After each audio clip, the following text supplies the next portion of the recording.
മാനന്തവാടിയില് ഗണഗീതം പാടി യാക്കോബായ സഭാവൈദികൻ എത്തിയതിനെ എങ്ങനെയാണ് നോക്കിക്കാണുന്നത്?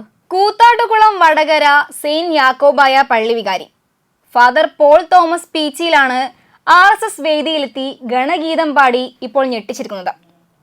ക്രൈസ്തവ മേഖലയിൽ പിടിമുറുക്കുക എന്നത് സംഘപരിവാറിന്റെ അജണ്ടയാണ്. ക്രൈസ്തവ വോട്ടുകൾ അനുകൂലമാകാതെ കേരളത്തില് ഒരു പരിധിക്കപ്പുറം BJPക്ക് വളരാൻ കഴിയില്ല എന്നതും ഒരു യാഥാർത്ഥ്യമാണ്. ഇന്നലകളെ മറന്ന് ഇങ്ങനെ വൈദികന്മാർ തുടങ്ങിയാല് അത് ആത്യന്തികമായിട്ട് BJPക്കാണ് ഗുണം ചെയ്യുക. മുൻ DGPമാരായ TP Senkumar, R Sreelekha, Jacob Thomas എന്നിവര് സംഘപരിവാർ പാളയത്തിൽ എത്തിക്കഴിഞ്ഞു. കൂടാതെ ജേക്കബ് തോമസ് ഗണവേഷം ധരിച്ചെത്തിയതും നമ്മൾ കണ്ടതാണ്.